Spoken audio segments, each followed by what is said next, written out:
The morning mist clung to Brooklyn Heights like a shroud of impending doom. As General George Washington gazed across the East River toward Manhattan, it was August 27, 1776, and the largest military force ever assembled in North American waters had arrived at his doorstep. The British fleet, stretching as far as the eye could see, bobbed menacingly in New York harbor over 400 ships, carrying 32,000 seasoned troops. Under the command of General William Howe, Washington's weathered hands gripped the brass telescope tighter as he surveyed the enemy positions. The Continental Army, barely 9,000 strong and consisting mostly of untested militia, had never faced such overwhelming odds. Yet here they stood on Long Island, preparing to defend what many considered the most strategically vital position. In the 13 colonies, the previous weeks had been a whirlwind of preparation and anxiety after the stunning victory at Boston and the signing of the Declaration of Independence just months earlier. The revolutionary fervor had reached its peak, but now, facing the full might of the British Empire, that enthusiasm was being tested by cold military reality. Major General Nathanael Greene, Washington's trusted subordinate, had originally been tasked with defending Long Island. His intimate knowledge of the terrain and defensive positions had given Washington confidence. However, fate had dealt a cruel blow when Greene fell ill with fever just days before the expected British assault, forcing Washington to hastily replace him with Major General John Sullivan and later Major General Israel Putnam. The British strategy was becoming increasingly clear. General Howe had chosen Long Island as his point of attack not merely to capture territory, but to deliver a crushing blow that would end the rebellion before it could truly begin. Intelligence reports suggested that Howe believed a decisive victory here would demonstrate the futility of resistance and bring the colonists back into the imperial fold without the need for a prolonged, costly campaign. As referenced in David McCullough's acclaimed work 1776, the psychological impact of the British arrival cannot be overstated. Colonists had never witnessed such a display of imperial power. The Continental forces had been frantically preparing defensive positions across Brooklyn Heights for weeks. The natural geography seemed to favor the defenders. A series of heavily wooded hills and ridges stretched across the western end of Long Island, creating what appeared to be an impregnable barrier. Four main passes cut through these heights: the Gowanus Road to the south, the Flatbush Road in the center, the Bedford Road to the north, and the Jamaica Pass far to the northeast. Washington's plan relied heavily on controlling these choke points. He positioned his strongest units at what he believed were the most likely avenues of British advance, concentrating the majority of his forces around the Gowanus and Flatbush passes. The Jamaica Pass, being the most distant and seemingly least practical route for a large army, received only a token guard of 5 officers and men. This decision would prove to be one of the most consequential tactical errors in American military history. The British, under the guidance of local loyalist guides who knew every path and deer trail on the island, had identified the Jamaica Pass as the key to outflanking the entire Continental defense. As the sun set on August 26th, both armies completed their final preparations. The British had already begun landing troops at Gravesend Bay, establishing a beachhead that grew stronger by the hour. Washington, knowing that retreat was not an option without abandoning New York entirely, committed his army to what would become the largest battle of the Revolutionary War. To that point, a confrontation that would test not only military strategy and courage, but the very survival of the American cause. General William Howe stood aboard his flagship, studying detailed maps of Long Island with the calculating precision that had made him one of Britain's most respected military commanders. The 47-year-old general had learned harsh lessons about underestimating American resolve during the bloody engagement at Bunker Hill the previous year. This time, he would employ superior strategy rather than relying solely on frontal assault. The British plan, developed through careful reconnaissance and intelligence gathering, was a masterpiece of military deception. While Howe would personally lead the main force of 10,000 men on a sweeping flanking maneuver through the lightly defended Jamaica Pass, he would simultaneously launch diversionary attacks along the other passes to fix the American defenders in place. Lieutenant General Leopold Philip D. Heister would command the Hessian troops in a feint against the Flatbush Pass, while Brigadier General James Grant would lead 5,000 men against the Gowanus Pass. These attacks were designed not necessarily to break through, but to convince Washington that the main British effort was coming from the south and center. drawing American reserves away from the true point of decision. The choice of the Jamaica Pass for the main assault was inspired. Local loyalist guides, intimately familiar with every road and path on the island, had informed Howe that this northeastern route, while longer, would allow his army to march completely round the American left flank undetected. Once through the pass, the British could sweep down behind the Continental lines, trapping the entire American army between hammer and anvil. At 2 o'clock in the morning of August 27th, Howe's flanking column began its march. 10,000 British regulars and Hessian grenadiers moved in disciplined silence through the darkness, their progress masked by the natural sounds of the night. The column stretched for miles, light infantry in the van, followed by the main body of British regiments, artillery pieces, and baggage trains. The march itself was a testament to 18th century military precision. Despite the darkness and unfamiliar terrain, the column maintained formation and timing. Advanced scouts cleared the way ahead, while rear guards ensured no stragglers fell behind to potentially alert American patrols. The Loyalist guides proved invaluable, steering the massive force along back roads and farm paths that avoided the main thoroughfares where American sentries might be posted. As dawn approached, the diversionary attacks began with thunderous cannon fire. Grant's assault on the Gowanus Pass erupted first, with British light infantry advancing against American positions held by Lord Stirling's Delaware and Maryland regiments. The sound of musket volleys echoed across the hills as the Americans, believing this to be the main attack, rushed reinforcements to the threatened sector. Simultaneously, De Heister's Hessians advanced against the Flatbush Pass with characteristic Germanic precision. Their disciplined formations and professional demeanor struck fear into the hearts of many American militiamen who had never faced European regulars in open battle. The distinctive blue uniforms and tall brass caps of the Hessian Grenadiers became symbols of imperial might that would haunt American memories for years to come. As noted in Thomas Fleming's The Battle of Brooklyn, the psychological impact of facing professional European armies cannot be underestimated. Many American soldiers were experiencing their first taste of conventional warfare.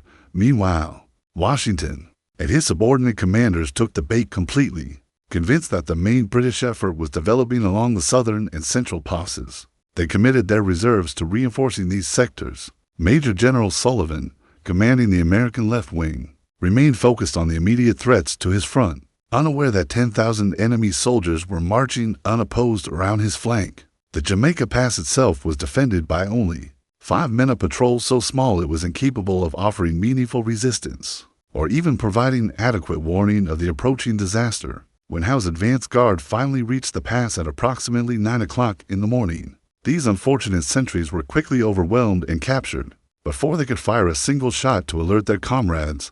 With the pass secured, Howe's main body poured through the gap like water through a broken dam. The British had achieved complete tactical surprise, positioning themselves perfectly to execute the most devastating flanking maneuver in American military history. The trap was set, and the Continental Army was about to learn a harsh lesson about the realities of 18th century warfare. The stage was now prepared for what would become a crushing British victory, yet also, paradoxically, the beginning of Washington's transformation from a competent Virginia planter into the strategic genius who would ultimately win American independence. The first indication that something had gone catastrophically wrong came not from scouts or sentries, but from the distant sound of British bugles sounding the advance from an impossible direction. Major General John Sullivan, positioned near the Bedford Pass with the American left wing, felt his blood turn cold as he realized the enemy calls were coming from behind his lines from the northeast, where no substantial British force was supposed to exist. It was 9:30 in the morning when Howe's flanking column completed its march through the Jamaica Pass and deployed for battle. 10,000 British and Hessian soldiers, having marched 15 miles through the night, now formed their battle lines on the plateau behind the American defensive positions. The maneuver had been executed with textbook precision, achieving the kind of tactical surprise that military theorists could only dream of. Washington, still believing the main British effort was developing along the southern passes, received the first reports of enemy movement to his rear with disbelief. The initial messages seemed impossible. How could a large British force have appeared behind his carefully prepared defensive lines? It was only when multiple confirmations arrived that the full scope of the disaster became apparent. The American left wing under Sullivan found itself in an impossible position. With Howe's main force approaching from behind and Heister's, Hessians pressing from the front, Sullivan's men were caught in a deadly vice. The textbook defensive positions that had seemed so formidable just hours earlier had become death traps, with escape routes rapidly closing. Sullivan attempted to execute a fighting withdrawal, but his largely inexperienced troops were ill-equipped to conduct such a complex maneuver under fire. The Continental regiments, many of whom had never been in battle before, began to fragment as panic spread through the ranks. Officers struggled to maintain order as British light infantry pressed their advance, cutting off organized retreat routes. The collapse of the American left created a domino effect that rippled across the entire defensive line. Units that had been confidently holding their positions suddenly found enemy forces on their flanks and rear.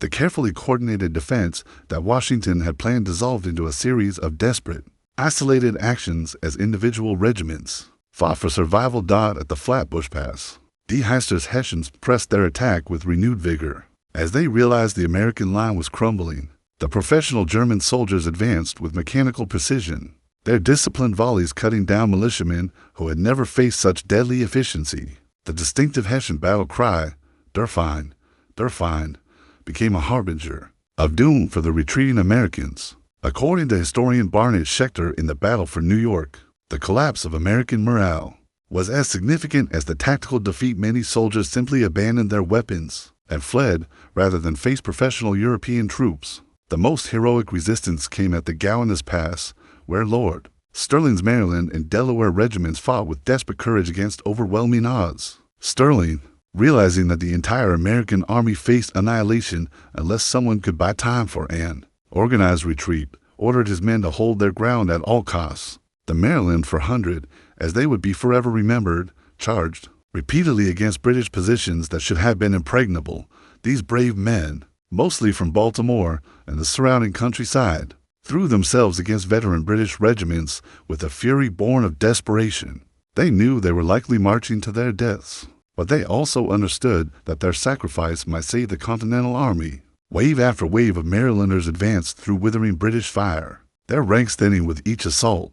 The muddy ground around the Vec-Cortelyou House became soaked with American blood as Sterling's men fought to maintain their positions. British officers, accustomed to colonial militia breaking and running at the first sign of serious resistance, watched in amazement as these Americans continued to advance. Despite catastrophic casualties, the fighting around Gowanus Creek became particularly savage as retreating Americans found their escape route blocked by British forces. Men drowned attempting to cross the tidal creek in full equipment, while others were cut down by musket fire as they struggled through the marshy ground.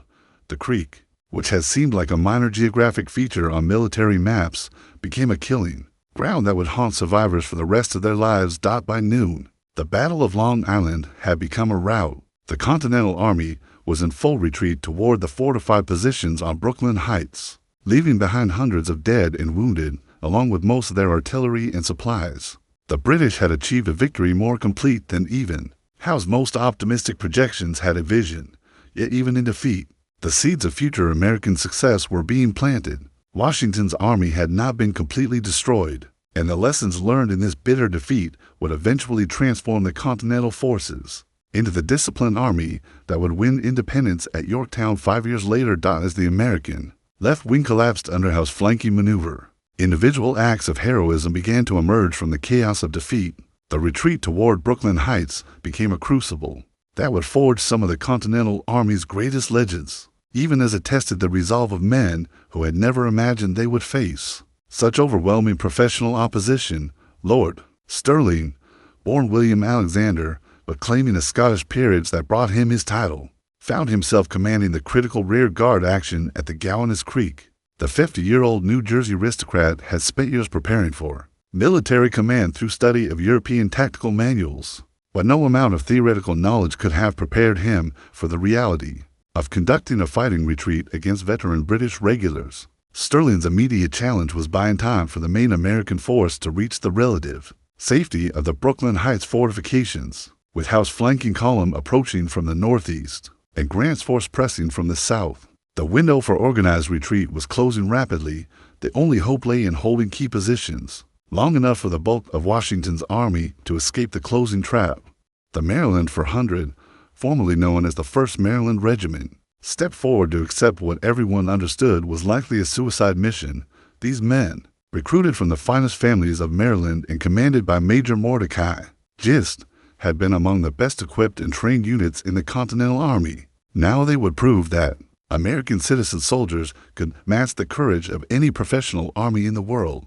The first charge across the muddy fields toward the Vec House seemed to defy military logic. British infantry, positioned behind stone walls and wooden fences, waited with loaded muskets as the Marylanders advanced in formation across open ground. The range closed steadily 200 yards, 100 yards. 50 yards before the British volleys erupted in sheets of flame and smoke. Men fell by the dozens, but the survivors pressed forward with fixed bayonets. Those who reached the British positions engaged in savage hand-to-hand combat, using musket butts, bayonets, and bare hands to fight for every inch of ground. For precious minutes, the Marylanders actually held portions of the British line, their desperate courage offsetting the advantage of professional training and superior position.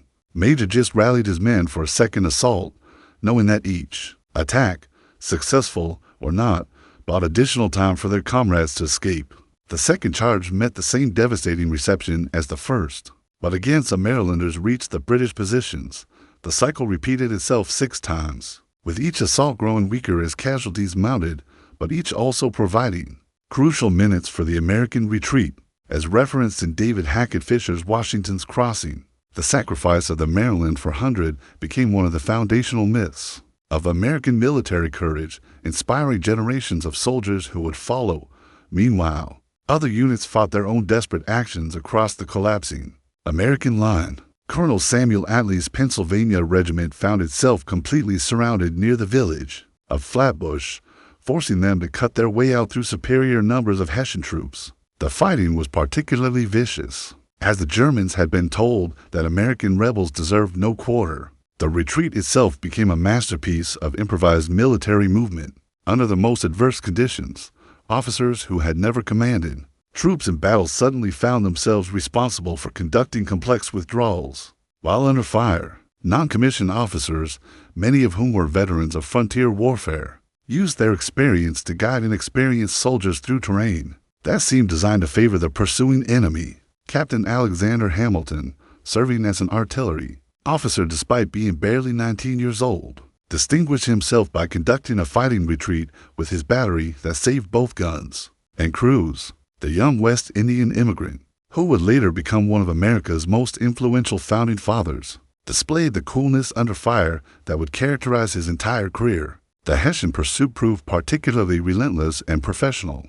Unlike British regulars, who sometimes showed restraint toward defeated enemies, the German mercenaries had been trained to press their advantages to the fullest extent. Their disciplined advance and efficient battlefield tactics created additional pressure on the already demoralized American forces. Colonel John Haslett's Delaware Regiment conducted one of the most successful rearguard actions of the day, using their knowledge of local terrain to slow the Hessian advance. The Delawares, many of whom were experienced hunters and woodsmen, employed frontier tactics that proved effective against European-style linear formations in broken ground. By early afternoon, the survivors of the American Army had reached the fortified lines on Brooklyn Heights. The casualties were staggering. Over 300 Americans lay dead on the battlefield, with nearly 1,000 more captured or missing. The Maryland 400 had been virtually destroyed, with fewer than a dozen men answering roll call. At the end of the day, yet the American Army still existed as a fighting force.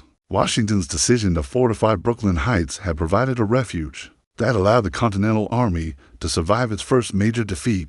The question now was whether they could escape the trap that Howe's victory had created, or whether the revolution would end on the shores of Long Island. General George Washington stood among the earthworks on Brooklyn Heights as the remnants of his army streamed back from the battlefield below. The sight that greeted him would have broken the lesser man-bloodied soldiers, many without weapons or equipment, stumbling into the fortified lines with the hollow eyes of men who had seen their cause crushed in a single morning's fighting. The full scope of the disaster was becoming clear as reports filtered in from across the battlefield. Major General Sullivan had been captured along with Lord Sterling, depriving Washington of 2 of his most experienced subordinate commanders. The Maryland 400 had been virtually annihilated. Their sacrifice buying time for the retreat, but at a cost that could barely be comprehended. Nearly one-third of the Continental Army had been killed, wounded, or captured in a single engagement. Washington's immediate concern was the vulnerability of his current position. The fortifications on Brooklyn Heights, while impressive for hastily constructed earthworks, were designed to defend against attack from the water, not from the landward side, where Howe's victorious army now stood. With the East River at his back and the British controlling all land approaches, the Continental Army was effectively trapped on a narrow strip of high ground, with no apparent means of escape. The British, however, seemed to be in no hurry to press their advantage. General Howe, perhaps remembering the costly lessons of Bunker Hill, chose to consolidate his position rather than launch an immediate assault on the American fortifications. British and Hessian troops began digging their own siege lines, implementing the methodical European approach to reducing a fortified position through gradual approach rather than costly frontal attack. This decision would prove to be one of the most controversial of Howe's career. Many of his subordinate officers, including General Henry Clinton, urged an immediate assault while the Americans were still demoralized and disorganized. The Continental fortifications, while well-positioned, were incomplete and undermanned. A determined attack might have ended the rebellion then and there. But Howe had other considerations weighing on his mind. His orders from London emphasized the need to bring the colonies back into the imperial fold. With minimal destruction and bloodshed, a massacre of Washington's army might have achieved military victory, but could have made political reconciliation impossible. The general also knew the time was on his side. The Americans had no means of escape, and a siege would achieve the same result with far fewer British casualties. Washington faced the most critical decision of his military career. The conventional military wisdom suggested that he should attempt to negotiate terms before his position became completely hopeless. Many of his officers privately believed that further resistance was futile and that some form of accommodation with the British might still be possible. As detailed in Ron Cherno's biography, Washington, A Life, this moment represented the absolute nadir of Washington's military career, when the future of American independence hung by the thinnest of threads. The weather added to the Continental Army's misery. A cold, driving rain began falling on the evening of August 27th, turning the earthworks into muddy quagmires and soaking soldiers who lacked adequate shelter or dry clothing. Many men had lost their equipment during the retreat, leaving them without blankets or waterproof gear. The combination of physical exhaustion, psychological trauma, and worsening weather conditions created a crisis of morale that threatened to destroy the army. More effectively than British bullets, desertion became a serious problem as soldiers, many of whom were short-term militia with families to consider, began slipping away under cover of darkness. The officers struggled to maintain discipline and unit cohesion among men, who increasingly saw their cause as hopeless. Some entire militia companies simply melted away, their members returning to homes and farms rather than facing what seemed like certain death or capture. Washington's personal crisis of confidence was perhaps the most dangerous threat to American independence. The Virginia planter had never commanded forces in a major European-style battle, and the crushing defeat at Long Island forced him to confront the possibility that he was simply not competent to lead a revolutionary army against professional opposition. The weight of responsibility for the lives of thousands of men, and perhaps the future of the American cause itself, pressed down upon him with almost unbearable intensity. Yet it was precisely in this moment of apparent hopelessness that Washington began to display the qualities that would ultimately make him one of history's great military leaders. Rather than succumbing to despair or attempting to negotiate surrender, he began planning the most audacious military operation of his career: the complete evacuation of the Continental Army from Long Island under the very noses of the British forces. The idea seemed impossible on its face. Moving 9,000 men, along with their artillery, supplies, and equipment, across a mile of open water while surrounded by enemy forces would have challenged the most experienced military commander. For Washington, who had no experience with amphibious operations and limited resources, the task appeared suicidal. But as night fell on August 28th, Washington began issuing the orders that would transform military disaster into one of the most brilliant strategic withdrawals in military history. The survival of the American Revolution would depend not on winning battles, but on preserving the army to fight another day. As darkness enveloped Brooklyn Heights on the night of August 29th, General Washington initiated what would become one of the most daring military evacuations in history. The plan was breathtakingly simple in concept yet staggeringly complex in execution. Transport 9,000 Continental soldiers, along with their artillery, horses, and supplies, across the East River to Manhattan while maintaining complete secrecy from British forces positioned less than 600 yards away. The key to success lay in the involvement of Colonel John Glover's Marblehead Regiment, a unit of Massachusetts fishermen and sailors who possessed the maritime skills essential for such an undertaking. These weather-beaten New Englanders, who had spent their lives working the treacherous waters off Cape Cod and the Grand Banks, understood boats and tides in ways that landlubbers never could. Their intimate knowledge of seamanship would prove more valuable than any military training. Glover's men began requisitioning every available watercraft from the surrounding area: fishing boats, ferry barges, rowboats, even small sailing vessels. The motley flotilla that assembled at the Brooklyn ferry landing would have appeared comical under different circumstances, but these humble craft represented the Continental Army's only hope of survival. Each boat was carefully inspected for seaworthiness and assigned specific loads based on capacity and handling characteristics. The logistics of the operation were mind-boggling. 9,000 men could not simply march to the waterfront and climb into boats without creating the kind of noise and confusion that would immediately alert British sentries. Instead, Washington organized the evacuation in carefully coordinated waves, with specific regiments receiving precise timing for their movement to the embarkation points. The weather proved to be both blessing and curse.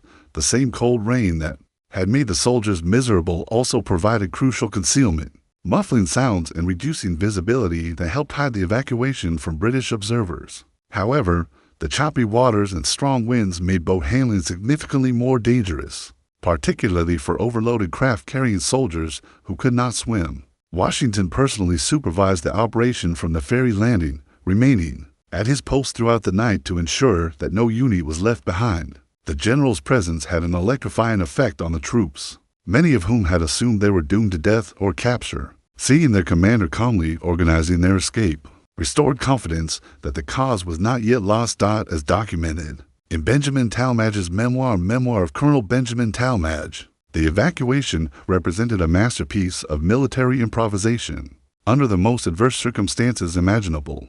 The first boats pushed off from Brooklyn at 11 o'clock, carrying Continental artillery pieces that had been carefully loaded to prevent capsizing. Major Alexander Hamilton supervised the loading of his battery, ensuring that the precious cannon were secured properly for the dangerous crossing. Each artillery piece represented months of effort to acquire and could not be easily replaced. If lost in the river. Throughout the night, boat after boat made the treacherous crossing. The Marblehead sailors worked with quiet efficiency, their oars muffled with cloth to reduce noise. Many soldiers had never been in boats before and required constant reassurance as the small craft pitched and rolled in the choppy waters. Several boats nearly swamped when frightened soldiers shifted their weight at inopportune moments. The most dangerous part of the operation came as dawn approached. With daylight, the evacuation would become visible to British observers, making continued withdrawal impossible. Washington faced the agonizing decision of whether to abandon the units still waiting for transport or risk the entire operation by continuing in daylight. Fortune intervened in the form of an unusual meteorological phenomenon, a thick fog that rolled in from the harbor just as the first rays of sun appeared. The fog was so dense that visibility dropped to mere yards, providing perfect concealment for the final phase of the evacuation. What had seemed like certain disaster transformed into providential deliverance. The last boats to leave Brooklyn carried Washington himself and his immediate staff. The general was literally the last American to step aboard, ensuring that no soldier under his command was abandoned to enemy capture. As his boat pushed away from the Brooklyn shore, Washington could hear British sentries calling out challenges from positions that were now less than 100 yards away. By 7 o'clock in the morning, the evacuation was complete. 9,000 Continental soldiers, virtually all of their artillery, and most of their supplies had been successfully transported across the East River. Without the loss of a single life to enemy action, the British, despite having overwhelming forces positioned to prevent exactly such an operation, remained completely unaware that their quarry had escaped. When the fog finally lifted around 8 o'clock, British officers were astonished to discover empty American fortifications. General Howe, who had been preparing for a systematic siege, found himself staring at abandoned earthworks where an entire army had been trapped just hours earlier. The quarry had vanished as completely as if it had never existed. The strategic implications of the evacuation were enormous. The Continental Army, which had seemed on the verge of destruction, lived to fight another day. More importantly, Washington had demonstrated that American forces could outmaneuver British professionals. When led with imagination and daring, the revolution would continue. The morning sun of August 30th, 1776, revealed empty earthworks where the Continental Army had made its desperate stand. British and Hessian soldiers, advancing cautiously toward the American fortifications they had been preparing to assault, found only abandoned equipment and the detritus of a hasty evacuation. General William Howe, arriving to inspect what he had assumed would be the scene of American surrender, instead confronted one of the most complete tactical surprises of his distinguished military career. The immediate British reaction was a mixture of admiration and frustration. Professional soldiers could appreciate the skill and audacity required to execute such a complex withdrawal under their very noses. Yet they also recognized that they had allowed the destruction of the rebellion to slip through their fingers. Officers who had urged immediate assault following the initial victory now felt vindicated in their aggressive instincts. While Howe faced the first serious criticism of his cautious approach to the American war, for the Continental Army, now safely established in new positions on Manhattan Island, the evacuation from Brooklyn Heights represented both salvation and transformation. The soldiers who had fled in panic from Long Island began to understand that their commander possessed qualities that transcended conventional military training. Washington's willingness to share the dangers of the retreat, remaining with his men until the final boat departed, created a bond of trust that would sustain the army through years of hardship ahead. The tactical lessons of Long Island were absorbed with painful clarity by American officers who had survived the disaster. The importance of adequate reconnaissance, the vulnerability of defensive positions without secure flanks, and the deadly effectiveness of professional European armies in conventional battle became articles of faith that would guide Continental strategy for the remainder of the war. Major General Nathanael Greene, recovering from the illness that had prevented him from commanding the Long Island defenses, conducted an exhaustive analysis of the defeat that would influence American tactical doctrine for decades. His conclusions emphasized the need for strategic depth, mobile defense, and the avoidance of decisive battles until American forces could match European professionals in training and equipment. The political ramifications of Long Island extended far beyond military considerations. In Philadelphia, members of the Continental Congress, who had been confident that American righteousness would quickly triumph over British tyranny, were forced to confront the reality of a long, expensive, and uncertain conflict. The easy optimism of the summer of 1776 gave way to grim determination, and the recognition that independence would require sacrifices that few had previously imagined. As noted in David McCullough's 1776, the dual nature of Long Island's devastating defeat, combined with miraculous escape, established the pattern of American resilience that would characterize the entire Revolutionary War. International observers, particularly in France and Spain, studied the Long Island campaign with great interest. The initial British victory seemed to confirm European skepticism about American military capabilities, but the successful evacuation suggested that the rebellion possessed unexpected resilience. These mixed signals would complicate European diplomatic calculations for months to come. The human cost of Long Island extended far beyond the immediate casualties. Families throughout the 13 colonies received news that sons, fathers, and brothers had been killed, wounded, or captured in America's first major battle. The reality of war, previously an abstract concept for most colonists, became a personal tragedy that touched communities from Georgia to New Hampshire. For the British Empire, Long Island represented both vindication and missed opportunity. The victory demonstrated that professional forces could defeat American rebels in conventional warfare, supporting the imperial strategy of ending the rebellion through decisive military action. However, the escape of Washington's army meant that the rebellion would continue, requiring additional campaigns and resources that would ultimately prove beyond British capabilities. The Hessian soldiers who participated in the battle carried their own perspectives back to Europe. Their reports of American fighting qualities, particularly the desperate courage displayed by units like the Maryland 400, began to alter European perceptions of colonial military potential. the stereotypical image of Americans as undisciplined. Rabble began to give way to recognition that the rebellion might produce soldiers worthy of professional respect. Washington himself emerged from Long Island fundamentally changed as both a military commander and a national leader. The experience of near-total defeat followed by successful escape taught him lessons about the nature of revolutionary warfare that would prove invaluable in campaigns to come. He learned that preserving his army was more important than winning battles, and that strategic withdrawal could be as valuable as tactical victory. The Battle of Long Island established patterns that would characterize the entire Revolutionary War. British tactical superiority offset by American strategic flexibility. Devastating defeats transformed into psychological victories through sheer determination, and the gradual emergence of a professional continental army forged through adversity rather than training. As the survivors of Long Island took up new positions for the defense of Manhattan, they carried with them the knowledge that they had faced the worst the British Empire could offer and survived. The revolution would continue, sustained by the hard-won understanding that American independence would be earned, not through single victories, but through the accumulated weight of endurance, sacrifice, and unshakable determination to be free.